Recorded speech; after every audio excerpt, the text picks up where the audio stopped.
Lórúkọ Jésù yóò dára fún yín. Ẹ jẹ́ kí a gbàdúrà. Bàbá tí ń bẹ lọ́run àti ọ̀gá lẹ́ẹ̀kan sí. Ọlọ́run ọ̀rọ̀, mo fẹ́ kó bá àwọn àyànfẹ́ rẹ sọ̀rọ̀ torí mo rí ipa ìfẹ́ rẹ lára wọn. Mo rí ìtara rẹ nínú ìjọ yìí. Mo tẹ̀ rí ìfẹ́ rẹ pẹ̀lú ìfẹ́ ayọ̀ ìfẹ́ ìsinmi Ọlọ́run. Mo wá fẹ́ kó fún ara rẹ bá wọn sọ̀rọ̀. Mo fẹ́ kó fún ara rẹ ràn wọ́n lọ́wọ́. Ibikíbi tí ó lè gẹ́gẹ́ bí ẹ̀dá ènìyàn àti ìránṣẹ́ Ọlọ́run àti òṣìṣẹ́ àti ọmọ ọjọ́ lórúkọ Jésù Olúwa fà wá mọ́ra. Láti lè ṣe àṣepé ayé wa àti láti lè rí ojú rẹ ní ìkẹyìn ọjọ́ lórúkọ Jésù Olúwa fà wá mọ́ra. Fi àánú rẹ bá wa lò. Jésù Kristi Olúwa wa. Praise the Lord. Hallelujah. Àmín mo fẹ́ kọ́ máa rìn rẹ̀ ibi kí ni ìgbà tí wà. Ìwé mímọ́ ní àmín ní ìdáhùn. Hallelujah. Kó máa rìn rẹ̀ dáadáa. Hallelujah.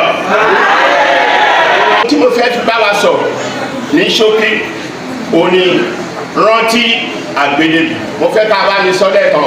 Rántí àgbélébù. Ẹ sọ dáadáa o. Rántí àgbélébù. Ẹ bá mi sọ lẹ́ẹ̀kan sí. Rántí àgbélébù. Rántí àgbélébù. Praise God. Ní ọ̀sẹ̀ mélòó kan sí níbí mo wà lójú ìran Olúwa wá pè mí pé ìránṣẹ́ mi ibi táwa yẹn ga díẹ̀ ó ní wo àwọn ìjọ yìí wo àwọn ìjọ wọ̀nyí wo àwọn ìjọ ńláńlá wọ̀nyí ìránṣẹ́ mi wọ́n ń bà mí nínú jẹ́ gidigidigidi ìránṣẹ́ mi ayẹyẹ lójoojúmọ́ ṣá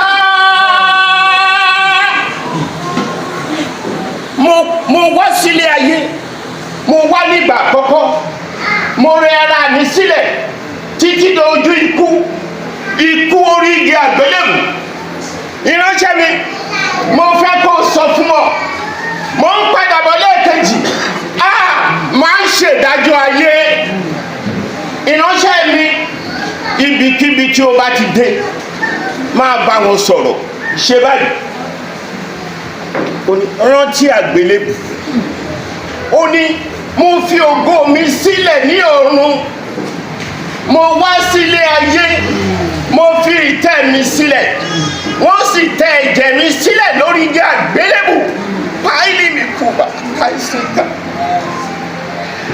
àwọn ìjọ wọ̀nyí ń tẹ ẹ̀jẹ̀ mi mọ́lẹ̀ ìránṣẹ́ mi jáde kó máa kéde tí o bá kọ̀ máa gbẹ̀sẹ̀ ẹ̀jẹ̀ wọn lára rẹ̀ ṣùgbọ́n tí o bá sọ fún àwọn èèyàn níbikíbi tí o bá ti dé ẹ̀jẹ̀ wọn mọ́ kúrò ní ọrùn rẹ̀ lórúkọ Jésù yóò dára fún yín lórúkọ Jésù yóò dára fún ọkàn yín ẹ bá mi lọ sí ìwé Galatians chapter 6 verse 14 Galatia orí kẹfà ẹsẹ̀ kẹrìnlá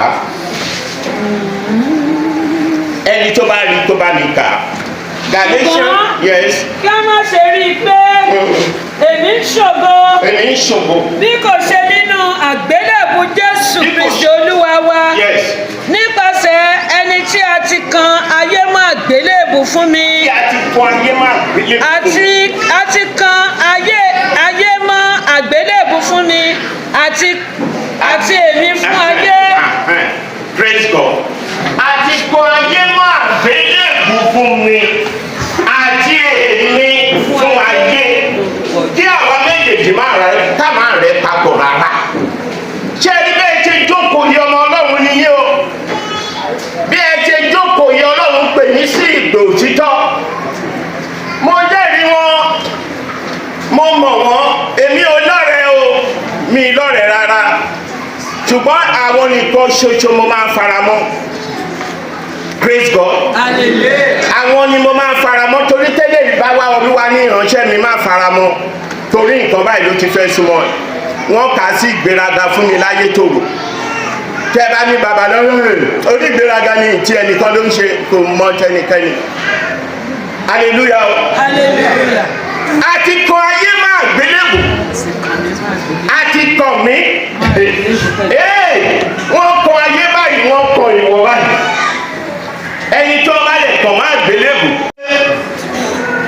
dágbére fáyé, wọ́n dágbére. Ìyẹn ni pé ayé tí wọ́n sọ níbí yìí, ayé ẹ̀ṣẹ̀, ìgbé ayé ẹ̀ṣẹ̀, ìgbé ayé boys and girls, ìgbé ayé àlè. O wà nínú ìjọ Ọlọ́run, o ń jẹ́ òṣìṣẹ́, o lálẹ́ síta, wọn ò tí ì rí ẹ̀kọ́ wá gbélébùú rárá. O ti wà nínú ayé, ayé ti wà nínú rẹ̀. Kò sí irú ipò bá jẹ́ bíṣọ̀pù bá jẹ́ pọ́ọ̀lù, tí o bá ti ń dẹ́ṣẹ̀, Bíbélì ní ẹnikẹ́ni tó bá ń dẹ́ṣẹ̀ tí èṣù ní. Kò sí oyè kí oyè tí o lè gbà nínú ìjọ Ọlọ́run tí o bá ti bọ́ nínú ẹ̀ṣẹ̀, o ṣe ti Ọlọ́run. Ẹ jẹ́ ká máa fẹ́ ara wa nínú ìjọ, ká máa lọ sínú ìjọ míì boys and girls. Ká máa bára wa, àwa ọmọ skul, ká máa bára wa. Ìpìlẹ̀ ìjọ ò rí bẹ́ẹ̀. Jésù sọ nínú ìwé Jòhánù orí 3 nínú ẹsẹ̀ 3, ó ní lóòótọ́ lóòótọ́ ni mo wí fún yín, bí kò ṣe pé a bá tú ènìyàn bí, òun kò lè rí ìjọba Ọlọ́run. Òun kò lè ṣe kí ni o? Kò lè rí síwájú débi tó ti débẹ̀, kò lè rí ìjọba ọ̀run. Now, ìpìlẹ̀ ìjọ Kristi ni èyí. Ó tẹnu Pétérù jáde nígbà tó sọ pé kí ni àwọn èèyàn fi mí pè? Wọ́n ní Èlíjà ni, Jeremáyà ni, nǹkan nínú àwọn wòlíì ni. Ó pè kí ni ẹ̀yin fi mí pè? Ó ní Jésù Kristi ọmọ. Nínú ọ̀rọ̀ yìí la kọ́ ìjọ mi dé. Number 1, ta ni Jésù? Àpáta ayérayé ni Jésù. Kí ni Pétérù? Àpáta ló ń jẹ́ Pétérù. Praise God. Mo ti ní kẹ́ máa bá mi ṣàlè lórí àmì mi pẹ́ tó bí o. Praise the Lord. Ẹ pàtẹ́wọ́, ẹ pàtẹ́wọ́, ẹ pàtẹ́wọ́. Amen. Amen. Tí o bá ti wọ́nú ìjọ tí o bá ní Jésù, Jésù mọ́ o, ipò kíkò tí o bá wù kó jẹ́, òun tẹ ẹ̀jẹ̀ Jésù mọ́lẹ̀ ni. Ó ní ìránṣẹ́ mi fún àwọn ìjọ yìí, wọ́n tún tẹ ẹ̀jẹ̀ mi mọ́lẹ̀. Máa ń ṣèdájọ́ ayé. Lórúkọ Jésù yóò dára fún wa. Máa fi ìtara rọ́pò ìgbàlà. Mo dáwọ́ àkójọ àwọn akíkanwá, wọ́n dáwọ́ àpàdùfà, wọ́n dáwọ́ akínní kan, wọ́n ń san ìgbà wọn sọ̀rọ̀ ìyẹn tó ní ìgbàlà o. Tí a bá ní kí ni ìgbàlà ni kò tí o bá jẹ́ kí mo ní ìgbàlà, mo travel ní last week, mọ́tò yẹn dá accident, wo èmi nìkan lọ́lọ́run yọ ọ́nú ẹ̀. Ìgbàlà kan o, àbò nìyẹn o. Lórúkọ Jésù yóò dára fún wa. Kí ni a ń pè ní ìgbàlà kí n tó tẹ̀síwájú? Òun ni wípé tí o bá ní ìgbàlà, wà á mọ ọjọ́ tí o ní ìgbàlà, ọjọ́ tí ìyá rẹ bí ẹ, bàbá rẹ kọ orúkọ ọjọ́ rẹ sílẹ̀, àbí bẹ́ẹ̀ kọ́? Tó o bá ní ọjọ́ wo ni wọ́n bí ẹ, wà á sọ ọjọ́ yẹn, wọ́n bí ẹ nípa ti ara yẹn. Ṣùgbọ́n ní lóòótọ́ ni mo wí fún yín, tí a ò bá tún wa bí lẹ́ẹ̀mejì, ẹ̀ẹ́dì kẹ́lẹ̀ bá yín kà. Lóòótọ́ ni mo wí. Yes. Jésù sì dáhùn, ó sì wí fún un pé lóòótọ́ ni mo wí fún ọ, bí kò ṣe pé a tú ènìyàn bí, òun kò lè rí ìjọba Ọlọ́run. Níkódémù wí fún un pé a ó ti ṣe lè tú ènìyàn bí nígbà tí ó di àgbàlagbà tán, ó á lè wọ inú ìyá rẹ̀ nígbà kejì kí á sì bí. Jésù dáhùn wí fún un pé lóòótọ́ ni mo wí fún ọ, bí kò ṣe pé a fi omi àti ẹ̀mí bí ènìyàn, òun kò lè wọ ìjọ. Akẹ́kọ̀ọ́ ibi tá a fẹ́ lò mo fẹ́ lò. My God will bless you ma. Now kí ló tí Jésù sọ níbí? Ìyá rẹ ló bí ẹ, bàbá rẹ gbà ẹ tọ́. Nígbà tí ìyá rẹ bí ẹ, ó dèjè àti omi ara lé ẹ lórí. Ìbí yẹn kò lè ní ẹ dé ìjọba òun. Nǹkan tó bá ìpìlẹ̀ ìjọ jẹ́ káàkiri gbogbo àgbáyé nìyẹn. Ìpìlẹ̀ tí Jésù gbé kalẹ̀ kọ́ ni ìjọ àwọn ayé yìí ṣe mọ́ o. Tí o bá ní ọmọ ọjọ́ náà wá ní kó wọ́n òṣìṣẹ́, ẹni tí ò mọ Jésù débi tó ti ní ìgbàlà. Ẹni tí ò ní ìgbàlà tó lọ pé sórí ìjọ, ìgbà wo ni ò ní bá àwọn èèyàn sùn? Ó ń gbádùn ni. Kò ní Jésù, kò ní àtúbí, ẹ̀jẹ̀ ìràpadà kò láì.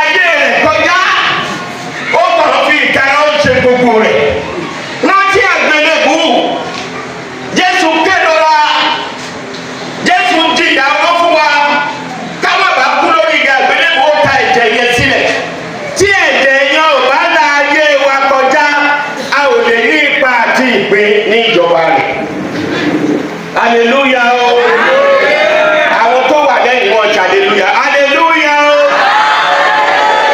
bẹ́ẹ̀ ṣe ń ṣe hallelujah ológun ayé yóò máa ṣe sí. kí ló tí mo fẹ́ mú jáde tí o bá fẹ́ ní ìgbàlà ọkàn rẹ mọ ara rẹ gẹ́gẹ́ bí ẹlẹ́ṣẹ̀ praise God.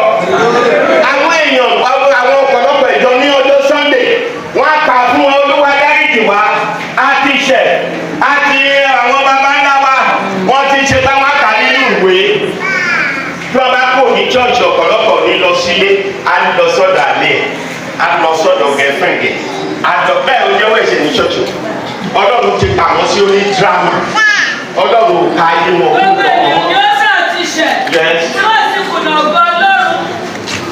ẹ ṣe mọ̀ praise God. lórúkọ Jésù yóò dára fún mi o.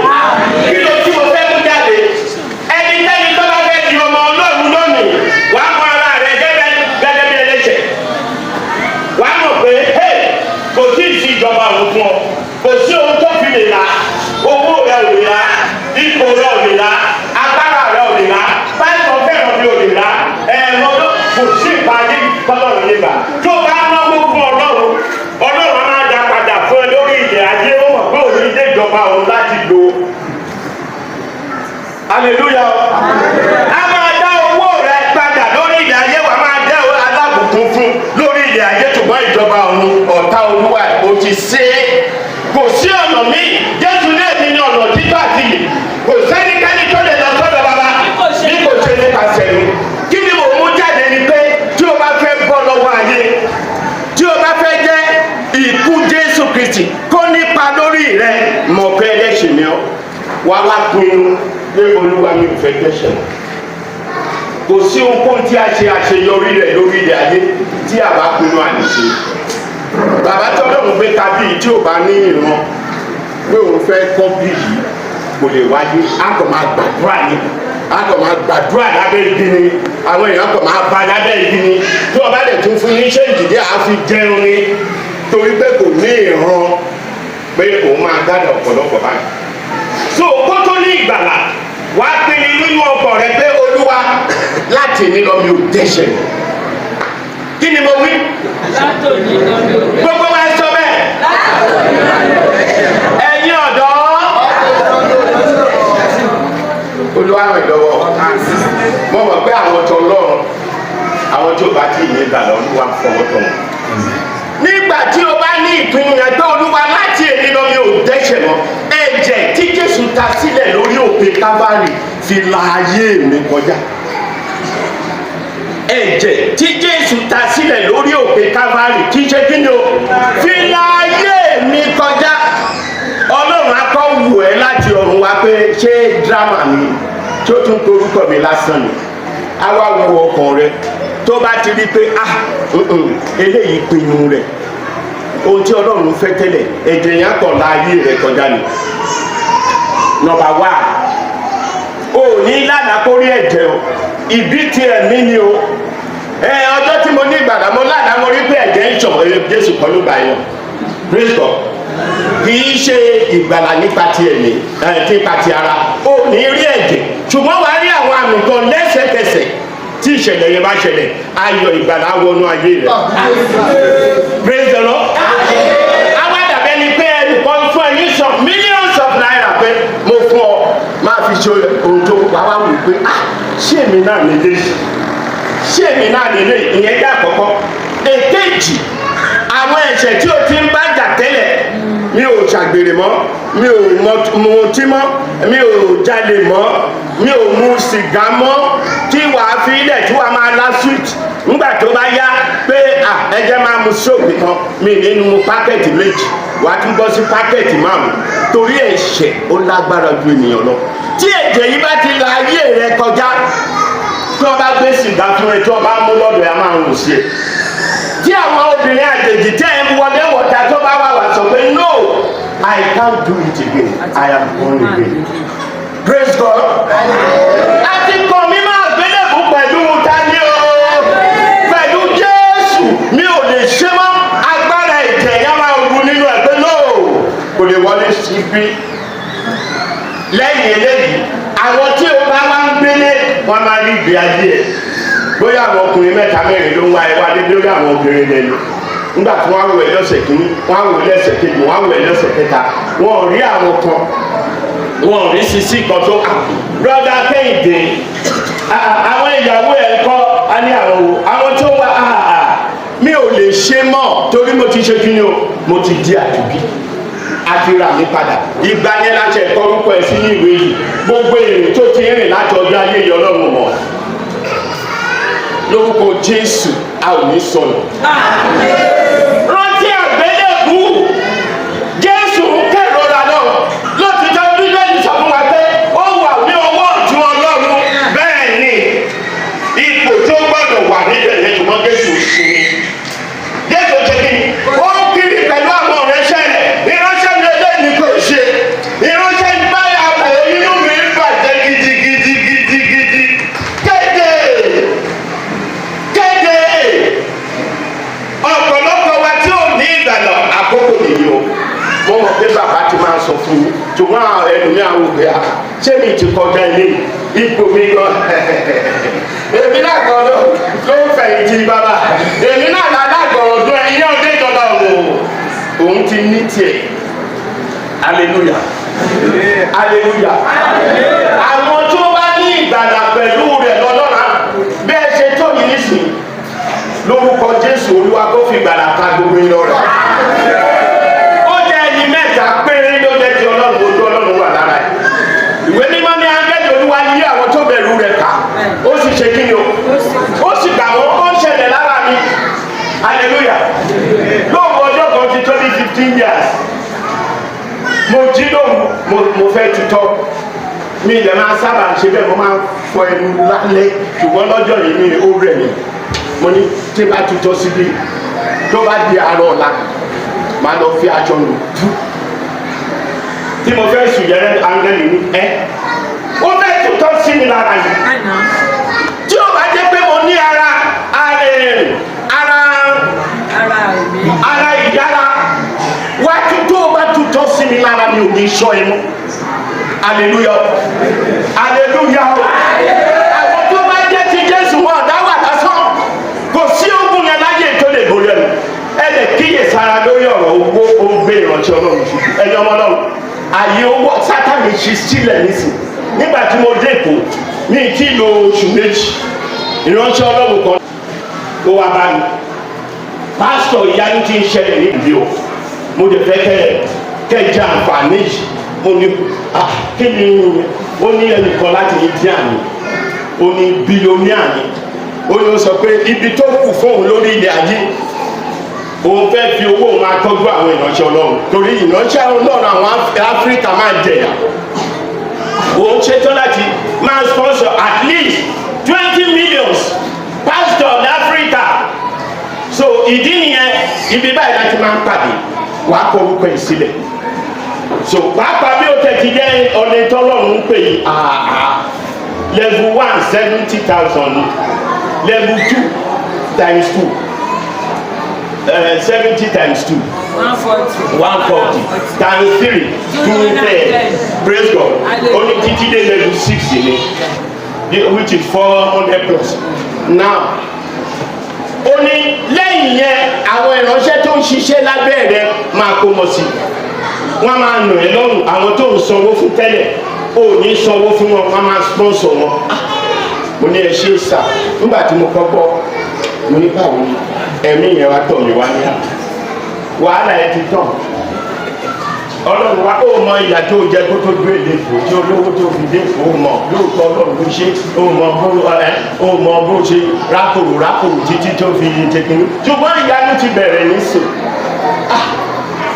ṣùgbọ́n Ọlọ́run sọ pé nìkan fún lórí ilẹ̀ ayé kó tó ṣe nǹkan fún bíi ní o mo wá gbàdúrà Olúwa lókè níyì ṣé àǹfààní kan lélẹ́yìí jẹ́ fún mi báyìí tẹ́bọ̀ bí ọkọ̀ wa bá ti ń ọ̀sùn fún nǹkan jù Ọlọ́run ní dá wa ló mo pray ọ̀sẹ̀ kan mi ò rí nǹkan mo pray ọ̀sẹ̀ méjì mi ò rí nǹkan mo pray ọ̀sẹ̀ mẹ́ta mi ò rí nǹkan mo pray oṣù kan mo ní tó nígbà tí mi ò rí nǹkan kan tí Ọlọ́run bá fẹ́ dá mi lóhùn á dá mi lóhùn bó ti bá sọ̀rọ̀ mo gbàgbé ẹ̀ nígbà tó máa tó bí oṣù méjì àbọ̀ mo kàn ríra mi láàrin wọn. Praise God.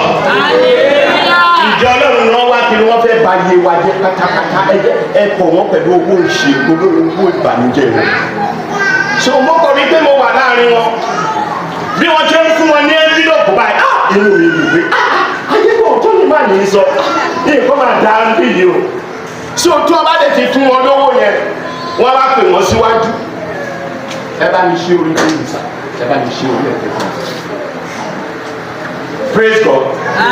Ẹni tí wọ́n bá ti fún lówó yẹn wọ́n á gbé kinní báyìí ṣó ti bọ́ hallelujah. Wọ́n á gbé kinní yẹn róbó tó wọ́n á gbé sí orí ẹ̀ báyìí wọ́n gbé sí síbẹ̀ ẹ máa gbọ́ mi yé aráàndì báyìí ibi tó ráàndì yẹn wọ́n fa kóòdù nù tó bá tún dojú kejì èyí tó tóbi ju eléyìí díẹ̀ wọ́n á tún gbé sí wọ́n á tún fa ẹ̀ títí wọ́n á fi fa orí ẹ̀ tó ta. Praise the Lord. Olúwa ní ìránṣẹ́ mi wọ́n ta gbogbo rẹ̀ yóò láìpẹ́ ẹ̀kọ́ wà nínú wọn. Hallelujah. Hallelujah. Hallelujah. Ẹ kíyèsí ara lówó ọ̀fẹ́ owó òfò. Wọ́n fẹ́ gba ẹ̀mí yín. Wọ́n fẹ́ gba ayérayé lọ́wọ́ yín ni ẹ máa gbàdúrà. Gbogbo ìjọ ẹ máa pàdé. Àwọn kan wá láti òkè òkun. Wọ́n fẹ́ rìn lọ́wọ́ ẹ gbàdúrà o. Hallelujah. Máa invite gbogbo ìrànjọ́ náà sórí ìdí ẹ̀ máa ká gbogbo ẹ̀. Hallelujah. Hallelujah. Brother ni àwọn lẹ́nu ẹ wá ṣiṣẹ́ ìránṣẹ́ fún mi tí o bá Olúwa ní ìránṣẹ́ mi àwọn ìránṣẹ́ èṣù pọ̀ ju ti èmi tí mo pè lọ ọjọ́ tó o bá ti invite wọn sórí pulpit ẹ̀ tó o bá ti pray wọ́n ti anoint orí pulpit ẹ̀ kó èṣù máa gba ògo má dánwò má ṣe kí ni o. Praise the Lord. Matthew 10 from 36. Ẹ jẹ́ àpàtẹ fún Jésù. Ẹ pàtẹ́wọ́. Matthew 10 from 36. Àwọn ará ilé ènìyàn sì ní ọ̀tá. Àwọn ará ilé ènìyàn sì ní ọ̀tá rẹ̀. Ẹni tó bá fẹ́ bàbá. Ẹni tó bá fẹ́ bàbá. Tàbí ìyá jù mí lọ. Kò yẹ ní tèmi. Ẹ̀yin ọ̀dọ́ ẹ gbórí sókè. Ẹ máa fẹ́ ọ̀nà òtítọ́ bá yẹ ẹni tó bá ti dẹ́ṣẹ̀ yẹn. Àkókò òun kọ́. Yes. Ẹni tí ó bá fẹ́ Ẹ bá mi bẹ̀rẹ̀. ẹni tí ó bá fẹ́ bàbá tàbí ìyá jù Ẹni mí tó lọ. bá fẹ́ bàbá tàbí ìyá jù mí lọ. Kò yẹ ní tèmi. Ẹni tí ó bá sì fẹ́ ọmọkùnrin tàbí ọmọbìnrin. Ẹni tó bá fẹ́ boyfriend tàbí girlfriend jù mí lọ. Kò sì yẹ ní tèmi. Ẹni tí kò bá sì gbé àgbélébùú. Ẹni tí ò bá sì gbé àgbélébùú rẹ̀. Yóò sì máa tọ̀ mí lẹ́yìn. Kò yẹ ní tèmi. Ẹni tí ó bá rí ẹ̀mí rẹ̀. Yes. Yóò sọ ọ́ nù. Ẹni tí ó bá sì sọ ẹ̀mí rẹ̀ nù. Nítorí mi òun ni yóò sì rí. Praise God. Hallelujah. Nígbà tí mo wà níbẹ̀ the republic wọ́n ní àlejò kò mọ agbègbè kò mójú ilẹ̀ ibi tí wọ́n fún mi láti list ilẹ̀ àwọn olórìṣà ni kò sẹ́ni tó máa ń lọ bẹ̀ bí mo ṣe rí báyìí pé mo ti tarí sí gbùdùgbùdùgbùdù àti ìrẹsì ìpínlẹ̀ síbẹ̀ àwọn èèyàn wa ń sọ fún ṣé pásítọ̀ yóò mọ̀ pé ilẹ̀ olórìṣà ló kọ́ ṣọ́ọ̀ṣì sí àwọn bí èèyàn méjì tí mo ti ní síbẹ̀ wọ́n ní jáde nǹkan báyìí bí àwọn gbogbo àgbègbè inú ọ̀lọ́ ṣọ́ọ̀ṣì òrìṣà ní pé ibi tí mo wà yìí ó burú ju nǹkan mi lọ mo ní tó nígbà tí wọ́n fi ilẹ̀ hàn mí Olúwa jẹ́ kí n dúró àbí kí n tẹ̀síwájú ó ní kí n dúró síbẹ̀ tọ́lọ́run mọ́ gbọ́ èmi ò gbọ́ mi o ẹ pàtẹ́ fún Jésù àwọn kan sùn. mo wá dúró síbẹ̀ ogun yìí pọ̀ débi wípé wọ́n rán ejò sí mi kò sí ohun tí wọ́n rán tí ètò máa ń dóbi ẹsẹ̀ mi báyìí ayé dàkòdè láyé praise God máa dé ilé wọn èyí tí mo ti bẹ̀rẹ̀ iṣẹ́ ìrànṣẹ́ ilé kan òrìṣà kan ni tí o bá dé oríta mẹ́rin wọn ń gbà mí mo débẹ̀ lọ́jọ́ kan tí mo rí wọ́n ṣe ṣe ẹ̀ṣọ́ èrè mo kọ́ ṣọ́ọ̀bù irun orí mi dìde gàrà mo ní lò tí olúwa ní ilẹ̀ àti ẹ̀kọ́ rẹ̀. ẹ bàjẹ́ fún Jésù. ẹ rántí àgbélébù tí bá rí ọmọ Ọlọ́run wọn ọjà torí ilẹ̀ o wọn ọjà bí nítorí ilẹ̀ o kó má jẹ́ ilẹ̀ nìyí o praise God kó má jẹ́ kí Jésù kì í ṣọ̀lẹ o mí ní kò jà o ṣùgbọ́n ilẹ̀ yóò jẹ́ ilẹ̀ bàbá rẹ̀ wọ́n ní kí wọ́n máa pa ẹ́ kó filẹ̀ fún wọn ọ̀lẹ kírísítẹ́nì ni ó mọ tó ń ṣe àti pé ìgbé ayé ẹ ò ní ìgbé ayé tó dáa tó kò sílẹ̀ tí mi là kọjá Ọlọ́run lè ṣẹ́gun fún mi ẹ pàtẹ́ fún Jésù. rántí àgbélébù o nígbà tó yá tí bá fẹ́ wọ ṣọ́ọ̀ṣì báyìí lọ́jọ́ kan ẹ̀mí mímọ́ ní ìránṣẹ́ mi dúró má wọlé wọ́n ti fi ọ̀nà díẹ̀ mo wá wò pé tí wọ́n bá wá fi ọ̀nà ìyàwó ní kí n má tẹ̀ kọjá mo dẹ̀ wá rántí pé at least mo ti wà bí láti oṣù mẹ́fà tí ò bá nídìí olúwa ní ní kí n má ṣe mo wá bẹ̀rẹ̀ sí ń wo ọ̀nà báyìí ní ìrìn nǹkan mo gbé glasses sójú mo tẹ́jú mo títí tí ní ìrìn kí ni wọ́n fi ṣe lókè mo wá gbọ́ ìránṣẹ́ mi gojú wo wájú hallelujah wo koríko tó wà láàrin tó ga jù yẹn lọ́jà kó fi gbá ẹnu ọ̀rọ̀ báyìí ìjìnlẹ̀ nínú ìní sọ́bì rẹ̀ lọ hallelujah hallelujah kò sí à oh my God gba Jésù bí bàbá yìí gba Jésù bí ni o I know him ó mọ nǹkan tó ń ṣe o ohun tí ó bá bá yín sọ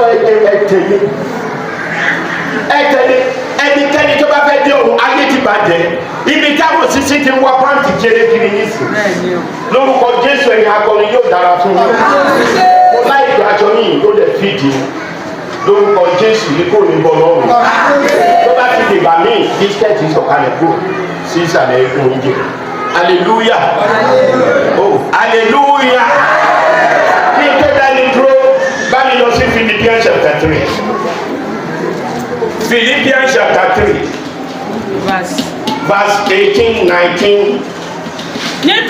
nítorí ọ̀pọ̀lọpọ̀ ní rìn nípasẹ̀ àwọn ẹni tí mo ti ń wí fún yín nígbàkúìgbà àní tí mo sì ń sunkún bí mo ti ń wí fún yín nísinsìnyí pé ọ̀tá àgbélébù Kristi ni wọ́n. ọ̀tá àgbélébù Kristi ni wọ́n. ìgbẹ̀yìn ẹni tí ń ṣe ìparun. ẹ̀dùn bẹ́ẹ̀ praise God. ìwé mímọ́ ní kí ni ìrẹ́pọ̀ kìrìsìtẹ́nì àti ìdílé aláìgbàgbọ́ sá. kìrìsìtẹ́nì ní àwọn ẹlẹ́sìn kejì lọ́rẹ́ ní ògbọ́n ní ìní kó fi wọ́n ṣọ̀tá o òun lọ àwọn lọ́rẹ́ ẹ tí inú tòde iná ò tí ì sínú ẹ̀ rárá torí òun lè jọrìn kó sọ pé ṣó ti bẹ̀rẹ̀ mímọ́. ẹ má ṣe fi àìdọ́gbẹ́dàpọ̀ pẹ̀lú àwọn aláìgbàgbọ́ nítorí ìdàpọ̀ kí ni òdodo ní pẹ̀lú àìṣòdodo ìrẹ́pọ̀ kí sì ni Kristi ní pẹ̀lú Bẹ́líálì tàbí ìpínwó ni ẹni tí ó gbàgbọ́ ní pẹ̀lú aláìgbàgbọ́ ìrẹ́pọ̀ kí ni tẹ́ḿpìlì Ọlọ́run sì ní pẹ̀lú òrìṣà nítorí ẹ̀yin ni tẹ́ḿpìlì Ọlọ́run alààyè gẹ́gẹ́ bí Ọlọ́run ti wí pé èmi ò gbé inú wọn èmi ò sì máa rìn nínú wọn. èmi yóò tó bá súnmọ́ Ọlọ́run tó bá di àgbélébùú o èmi yóò gbé inú wọn èmi yóò sì máa rìn nínú wọn. èmi ò sì jẹ́ Ọlọ́run wọn. èmi yóò sì jẹ́ Ọlọ́run ra. wọ́n ò sì jẹ́ ènìyàn mi. wọ́n ò sì jẹ́ ènìyàn mi. nítorí náà ẹ jáde kúrò ẹ jáde. kí ẹ sì ya ara yín sí ọ̀tọ̀. ní Olúwa wí. kí ẹ má sì ṣe fi ọwọ́ kan wọn àìmọ́ èmi ò sì gbà yín. hallelujah. ẹ jáde. òun ṣe bẹ́ẹ̀ fún ẹnu ẹ ò délẹ̀ bẹ́ẹ̀ lẹ́yìn tó gbogbo ló ń ṣe ìwọ ọmọ Ọlọ́run dẹ̀ wà láàrin wọn ló máa rí Jésù ní gbogbo wọn tí àgbélé. ní 1982 mo wà ní fíléèjì kan lóòdò state mo ti ṣe bẹ́ẹ̀. so tábàlẹ̀ ti gba sálárì àwọn villagers yẹn ló máa ń wá láàrin tíjà tó á gbé sí àgbègbè wọn tó máa tọ́jú tí n bá gbowó mi ò rí nǹkan fi rà àti iṣu àti ohun gbogbo tẹnu jẹ pátá wọ́n tẹ̀ ń fa ara wọn tọ́ ní lọ́rẹ́ ṣùgbọ́n mo ti ní Jésù lóyà ìjọba kù sí sáà màá ní mo wá rò pé owó tí mò ń ta ó lè jẹ wà ní ilé tí mò ń gbé kí n jẹ ìwádìí tó máa fi owó ìpamọ́ sí mo wá rí pé nínú ilé yẹn wọ́n fún mi ní rúrú àtàlọ́ wọ́n ń gbogbo nǹkan síbẹ̀ so ẹni tó jẹ́ láńlẹ́dì mi yẹn wọ́n máa ní pé àwọn ọmọ máa ń pàdé bí ọ̀sẹ̀ẹ̀sẹ̀ lọ́gbẹ̀ẹ́ náà tí mo lè máa ní ṣètò owó mi sí owó kì í ṣe problem ó ní ṣùgbọ́n mi ì ṣèpàdé o mi ì ṣèpàdé ó ní kò sí problem o ó ní oyè tó kọ́ á ń kówó sí lọ́wọ́ ó wá tó bí oṣù méjì kan mo wá tíráàpù mo lọ ní so nígbà tí a wá ń gbàdúrà Ọlọ́run ní ìránṣẹ́ mi ṣé ìgbà tí ó wà bí ṣé bẹ́ẹ̀ ló ti rí nísìn ṣé bí ó ti darapọ̀ ó ti wọ ẹgbẹ́ àjẹ́ láàárín àwọn ìránṣẹ́ Ọlọ́run ní gbé mo wọ ìwé èmi owó tí mo dẹ̀ fi sọ́dọ̀ wọn mo sọ fún wọn pé mi ì ṣe pàdé kóòkì la máa fi pàdé mi ì ṣe o ó ní kò sí problem nígbà tó wá tó àkókò kan wá ní pásítọ̀ ìwọ ní ìpàdé kan kóòkì la fi ṣe onípadà ṣé mi sọ fún ọdún mi ìwọ tó ṣe lọ́kùn mi ìfẹ́ lọ́kùn mi ìfẹ́ ó ní kí n má fi kí n má fi èmi wá dákẹ́ ní ìtumọ̀ pé mo ti kó sáko nígbà tí Olúwa wá pè mí pé inú ẹgbẹ́ ló wà ìránṣẹ́ mi ó ti wá ṣe bí ohun dáwọ́ ohun bẹ́ẹ̀ bẹ́ẹ̀ òkùnkùn ni ohun dáwọ́ sàmì àdìsíńdà nígbà tí mo padà dé madame mi ò ṣe gbé mi ò ṣe mọ kó bò mí fún mi ayẹyẹ Olúwa tí àmì òkùnkùn fi wà lára ẹgbẹ́ wo ló wà tí àdúrà rẹ fi ní ìdíwọ́ àti ìdènà ẹgbẹ́ wo ló wà tí ojú Ọlọ́run ò sí nínú rẹ̀ wá fi wàhálà fún pásítọ̀ jọ wọ́n tún ti dé rántí àgbélébùú bàbá ti dé tán hallelujah Fílípì yẹn ti kàjọ mọ̀ kí n tó dáyé dúró Philippians 3 from 18. Okay. Nítorí ọ̀pọ̀lọpọ̀ ní rìn nípasẹ̀ àwọn ẹni tí mo ti ń wí fún yín nígbàkúìgbà àní tí ń sì ń sunkún tí mo sì ń sunkún bí mo ti ń wí fún yín nísinsìnyí pé ọ̀tá àgbélébùú Kristi ni wọ́n ìgbẹ̀yìn ẹni tí ń ṣe ìparun